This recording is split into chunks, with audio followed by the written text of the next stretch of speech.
আমরা কি এটা দেখতে পাচ্ছি? আলহামদুলিল্লাহ। ব্যাখ্যার দরকার নেই, সময় শর্ট, আপনারা বুঝে নেন। রাসূল বলেছেন কিয়ামতের আগে মানুষ জেনা করবে, জেনাকে মানুষ জেনা মনে করবে না, মনে করবে এটা অ্যাফেয়ার, ছেলে মেয়ের ক্রাশ।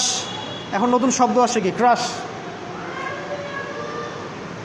চোখে চোখে কন্ট্যাক্ট হবে, কো এডুকেশনের মাধ্যমে মোবাইল নাম্বার এক্সচেঞ্জ হবে, রাতের বেলা কথা হবে, ফোন হবে, তারপর চা খাবে, কফি খাবে, ঘুরবে, আস্তে আস্তে বেডে যাবে, তারপরে ব্রেকআপ হয়ে যাবে। তাদের কাছে সিম্পল, এটা খুব সিম্পল, সিলি ব্যাপার। আর কোরআনের কাছে এটা কি? জিনা। এক কথায় কি? জিনা। জিনায় লিপ্ত থাকা অবস্থায় দোয়া কবুল হয় না, কিন্তু মানুষ যদি এটা থেকে বের হয়ে তওবা করে আল্লাহর জন্যে, তার দোয়া অনেক বড় মানুষের দোয়ার মতো কবুল হয়। ওই 3 বন্ধুর একটা হাদিস আছে না, গুহার মধ্যে চাচাতো বোনকে একা পেয়েও সে ফিরে আসছিল আল্লাহর ভয়ে, আল্লাহ পাক তাকে গুহা থেকে বাঁচায় দিচ্ছেন না? হাদিসটা পড়ে দেখবেন, অনেক বড় হাদিস। জিনা থেকে দূরে থাকলে হৃদয়ে নূর আসবে।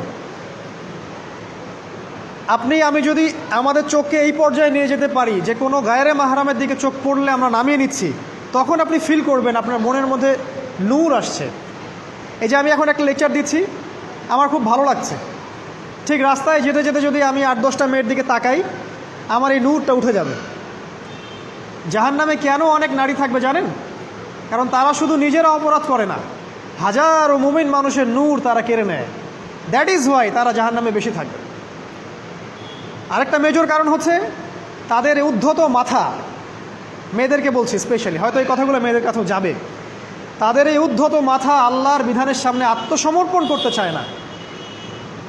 তাদের এই উদ্ধত মাথাটা আল্লাহর বিধানের সামনে আত্মসমর্পণ করতে চায় না, এ কারণে তারা জাহান্নামে বেশি থাকবে। যে কোনো বিধান আল্লাহ তাদের সামনে বলেন, সব মেয়ের কথা বলছি না, ম্যাক্সিমাম বিভিন্ন যুক্তি তারা দিবে। সামি'না ওয়া আতা'না এই পর্যায়ের না, যুক্তি দিবে। পর্দা করলে কি এখন কেমন করে চাকরি করব, পর্দা করলে কেমন করে পড়াশোনা করা যায়, এখন তো যাইতেই হচ্ছে, কিছু তো করার নাই, বিভিন্ন যুক্তি, হাজারটা যুক্তি তারা দিবে। কে জানি তাদের ব্রেইনটাকে পুরো ওয়াশড করে ফেলছে। আমি আপনাদেরকে বলছি কে করেছে? এটা করেছে স্বয়ং দাজ্জাল। স্বয়ং দাজ্জাল। কারণ হাদিস একটা আছে, রাসূল সাল্লাল্লাহু আলাইহি ওয়াসাল্লাম বলেছেন দাজ্জালের শেষ অনুসারী হবে এক শ্রেণীর নারী। মাশাআল্লাহ, দাজ্জালের শেষ অনুসারী হবে এক শ্রেণীর নারী। তাদেরকে ঘরে ইসলামিক অনুশাসনে রাখার জন্যে বাবা, ভাই, স্বামী শিকল দিয়ে বেঁধে রাখবে, তারপরেও তারা শিকল ছেড়ে বের হয়ে যাবে, আটকাতে পারবেন না, because of their mind is brainwashed. এ কারণে দেখা যায় তাদেরকে যখন কোনো বিধানের কথা আপনি বলবেন, তাদের এই উদ্ধত মাথাটা আল্লাহর বিধানের সামনে অবনত হতে চায় না, বিভিন্ন যুক্তিতর্ক তারা দেয়। এই কারণেই তাদের সংখ্যাটা জাহান্নামে বেশি হবে। আরও কারণ আছে, রাসূল বলেছেন সারা জীবন তাদের জন্য করবেন। স্পেশালি তাদের উদ্দেশ্য করে বলছি যাদের অ্যাফেয়ার আছে। যতই করেন, যত কিছুই করেন না কেন, আপনি যদি তাকে ভোগবিলাস এবং পার্থিব সুখ শান্তি দিতে না পারেন, সে আপনাকে চিনবে না এক সময়। আপনি যদি আমাদের কথা বিশ্বাস না করেন, লিখে রাখতে পারেন। আর এমনিতে লিগ্যাল বৈবাহিক সম্পর্কেও সারা জীবন অনেক কিছু করবেন, হঠাৎ একদিন কোনো একটা কারণে ঝগড়া লেগে গেছে, তখন দেখবেন সে বলে বসবে সারা জীবন তোমার কাছে কিছুই পেলাম।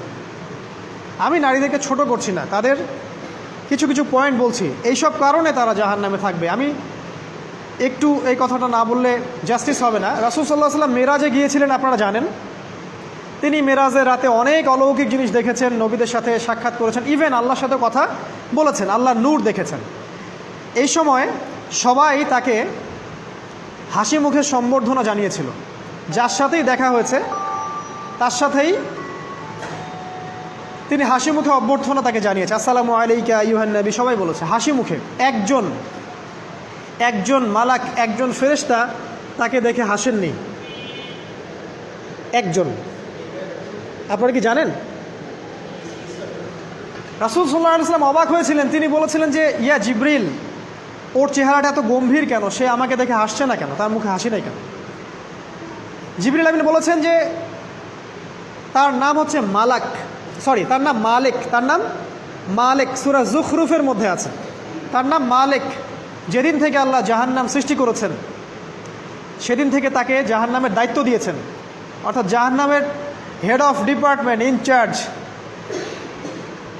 সেদিন থেকে তার মুখের হাসি উঠে গেছে। আমরা দোয়া করি আমরা যেন তার সাক্ষাৎ না পাই। তার কাছে পারমিশন নিয়ে রাসূল সাল্লাল্লাহু আলাইহি ওয়াসাল্লাম জাহান্নামের দিকে তাকিয়েছিলেন, ভিতরে দেখেছেন কি আছে। তিনি পরে যা ব্যাখ্যা করেছেন তা হলো, আমি দেখলাম সেখানে খালি মেয়ে আর মেয়ে, সেখানে খালি নারী আর নারী। এই হাদিসটা আপনার মাকে বলবেন, আপনার বোনকে বলবেন, আপনার মেয়েকে বলবেন, আপনার স্ত্রীকে বলবেন। এই হাদিসটা যদি কারো হৃদয়ের মধ্যে গেঁথে যেতে পারে, তার দ্বারা অন্যায় করা সম্ভব না। কিভাবে একটা মেয়ে সব কিছু উন্মুক্ত করে ঘুরতে পারে যখন অলরেডি তার আত্মা জাহান্নামে জ্বলছে অলরেডি, কারণ ভবিষ্যৎ তো আল্লাহ জানেন। যেমন ওমর রাদিয়াল্লাহু আনহু এর ঘর জান্নাতে আছে, রাসূল সেটা দেখে আসেন নাই? এসে ওমর ইবনুল খাত্তাবকে বলেছেন না যে আমি দেখে আসছি তোমার ঘর, আমি ঢুকিনি তোমার ঘরে তোমার আত্মসম্মানের কারণে। তার মানে তিনি পৃথিবীতে বিচরণ করছেন, ঘর তো জান্নাতে অলরেডি তৈরি হয়ে আছে। মেয়েরা দিব্যি ঘুরছে এভাবে, এবং তারা মোটেও সচেতন না তাদের ঘর হয়তো বা জাহান্নামে রেডি। আর আমাদের so called modern western civilisation এদেরকে ব্রেইন ওয়াশড করে দিয়েছে। তারা বাজার করছে, তারা নগ্ন হয়ে ঘুরছে, কাপড় পরেও তারা নগ্ন থাকছে, তারা মডেলিং করছে, গান গাচ্ছে, নৃত্য প্রদর্শন করছে, মিডিয়া আসে, তার দেহ লক্ষ লক্ষ কোটি কোটি মানুষ দেখছে। হাজারো মানুষের নূর চলে যাচ্ছে, অন্যের নূর নষ্ট করে জান্নাতে যাওয়া যাবে না। রাসূল সাল্লাল্লাহু আলাইহি ওয়াসাল্লাম যে আলামতগুলো বলেছেন তার মধ্যে অন্যতম একটা আলামত হচ্ছে শেষ জামানায় মেয়েদের সংখ্যা বাড়বে, ছেলেদের সংখ্যা কমে যাবে। ইভেন একটা ছেলে 40টা মেয়ের দায়িত্ব নিবে। এটা আবার ভাববেন না 40টা ওয়াইফ, মা, খালা, নানি, ফুফু সব মিলায় 40। আর সামনে যে মহাযুদ্ধটা হতে যাচ্ছে এরপরে এরকমই একটা অবস্থা হবে যে ছেলেদের সংখ্যা পৃথিবীতে থাকবে না, খুব কম, এবং বেশি বেশি মেয়ে একটা ছেলের কাঁধে চলে আসবে। এখন অবশ্য আমাদেরকে ওই যে পশ্চিমারা শিখিয়েছে একটা ছেলে একটা মেয়েকে বিয়ে করবে। জেনা অনেকজনের সাথে করতে পারে, বাট বিয়ে একজনকেই করতে হবে। এখনও যদি কোনো হুজুর বা কোনো ব্যক্তি, হুজুর না, কোনো আলেম, কোনো স্কলার বা যে কোনো ব্যক্তি দুটা বিয়ে করে, মানুষ মনে করে something is wrong, something is wrong with him.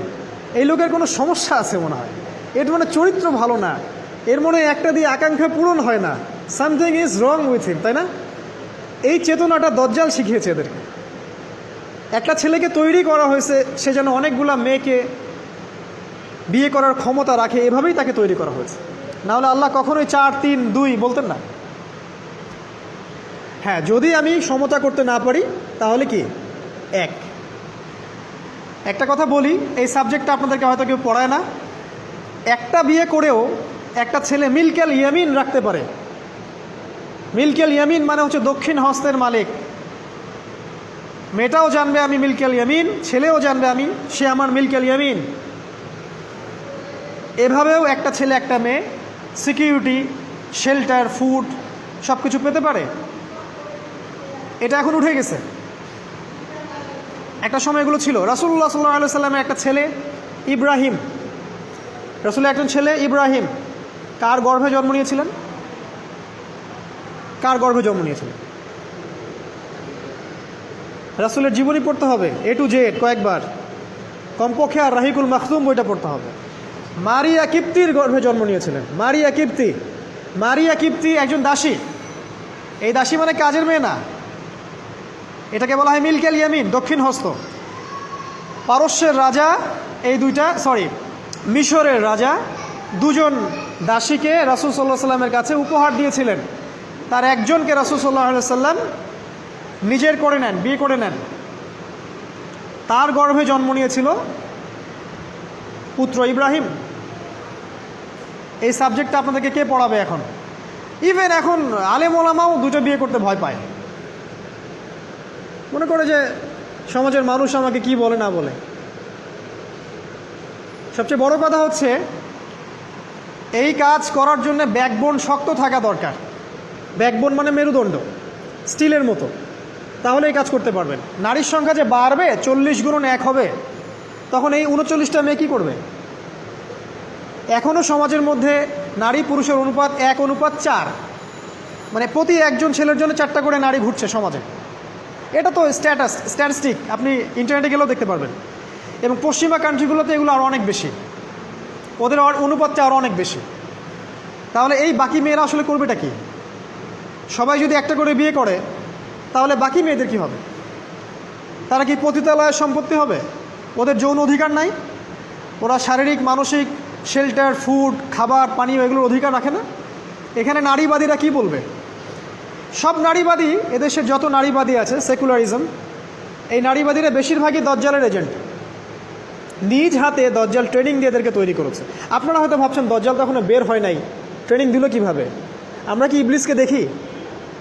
ইবলিস নাই, ওর অস্তিত্ব নাই। এখানে ফেরেশতারা ঘিরে রাখছেন, এটা দ্বীনি মজলিস, কেউ দেখতে পাচ্ছি? তাদের অস্তিত্বকে অস্বীকার করতে পারেন? দাজ্জালও এরকমই একটা এভিডেন্স, এরকম একটা সোল। সে অলরেডি রিলিজড, সে শুধু মানুষের রূপে আমাদের সামনে আসেনি, সামনেই আসবে। একজন ইহুদির যুবকের বেশ ধরে সে সামনে আসবে। কিয়ামতের এভিডেন্স হচ্ছে নারীর সংখ্যা বাড়বে, পুরুষের সংখ্যা কমে যাবে। আরেকটা এভিডেন্স হচ্ছে নারী পুরুষের পোশাক পরবে, পুরুষ নারীর পোশাক পরবে। পোশাক মানে কি? জিন্স আর গেঞ্জি? হ্যাঁ, এটাও একটা ব্যাখ্যা।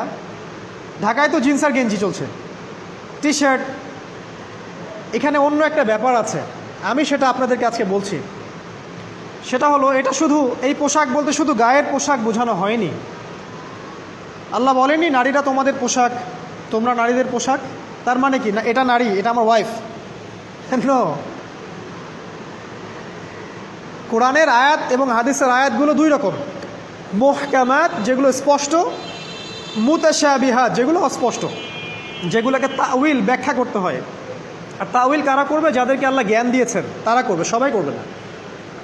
তাউইল করার পরেও তারা বলবে আল্লাহই ভালো জানেন। এজন্য আমি বলছি আল্লাহই ভালো জানেন, কিন্তু আমার ব্যাখ্যা হচ্ছে যে এখানে পোশাক বলতে বোঝানো হয়েছে যে মেয়েরা সামাজিক, অর্থনৈতিক, রাজনৈতিক সমস্ত ক্ষেত্রে ছেলেদের নেতৃত্বের আসন নিয়ে নিবে। You are agree with me? আমার সাথে এগ্রি করেন? পরিবার, সমাজ, রাষ্ট্র, সব জায়গায় they will play the functional role of male in society. তারা সমাজে পুরুষের ফাংশনাল রোলটা প্লে করবে, আর পুরুষ নারীর জায়গায় চলে আসবে। ওই যে পিছনে গিয়ে ইয়েস স্যার, সামিয়ানা ও আতোয়ানা, এই হবে অবস্থা। এগুলো কি আমরা দেখতে পাচ্ছি? ব্যাখ্যা করার দরকার নেই। তবে একটা হাদিস না বললে ইলমের জাস্টিস হবে না। সেটা হলো আল্লাহ রাসূল সাল্লাল্লাহু আলাইহি সাল্লাম বলেছেন, কোনো কওম ততক্ষণ পর্যন্ত সফল হতে পারে না যতক্ষণ পর্যন্ত তাদের নেতৃত্ব দিবে একজন নারী। হাদিস কি আছে এটা, নাকি বানায় বললাম? তাদেরকে বুখারি খুলে দেখতে বলেন। কোনো কওম, আর রাসূল যখন একটা কথা বলেছেন তার মানে পৃথিবী উল্টে গেলেও কথাটা সত্য হবে, কিছুই করার নেই। এই কারণে পশ্চিমার এখন খুব ভয় পাচ্ছে, কারণ রাসূল সাল্লাল্লাহু আলাইহি ওয়াসাল্লামের অনেক ভবিষ্যৎবাণী আছে কিয়ামত সম্পর্কে। ওরাও এখন খুব ভয় পাচ্ছে, ওভার কনসিয়াস, যে এগুলো তো হতেই পারে। এটাকে ঠেকানোর যত পদ্ধতি তারা অবলম্বন করছে, কিন্তু লাভ হবে না। প্রতিটা ইস্যু ওদের বিপর্যয় ডেকে আনবে। যে কোনো ইস্যু হোক, সেটা প্যালেস্টাইন বা কাশ্মীর হোক, সেটা আফগানিস্তান বা পাকিস্তান বা বাংলাদেশ বা বার্মা, কোনো ইস্যুই তাদের জন্য কল্যাণ বয়ে আনবে না। যদি কল্যাণ বয়ে আনে, শুধু মুসলিমদের জন্যই আনবে। কারণ প্রতিটা অন্ধকারের পিছনে একটা সোনালী সকাল আছে। এটা ওরা জানে না, কিন্তু কোরআন এবং হাদিস এটা আছে। অতএব কেউ ধৈর্যহারা হবেন না, ধৈর্যহারা হবেন না, এবং অধৈর্য হয়ে কোনো ইনিশিয়েটিভ নেবেন না। এমন কোনো ইনিশিয়েটিভ নেবেন না যার কারণে উম্মার ক্ষতি হয়। কারণ সামনে যে সময়টা আসছে, এটা আমাদের বিজয়ের সময়, ওদের বিজয়ের সময় নয়। All you have to do, আপনাকে শুধু এতটুকু করতে হবে, জাস্ট বি প্রিপেয়ার ইউরসেলফ। নিজের প্রস্তুতি নিজে নেওয়া শুরু করেন, কারো দিকে দেখার দরকার নেই। এবং অবশ্যই collectively, as a Umma, as a nation, কিয়ামতের আলামত হচ্ছে নারীর সংখ্যা বাড়বে, পুরুষের সংখ্যা কমবে। নারীরা পুরুষের পোশাক পরবে, পুরুষরা নারীর পোশাক পরবে। পোশাক মানে সোসাইটির ফাংশনাল রোল। মানুষ হালাল হারামের বিবেচনা করবে না, মানুষ জেনা করবে জেনাকে জেনা মনে করবে না, মানুষ মদ খাবে মানুষ মদকে মদ মনে করবে না। হারা গেছে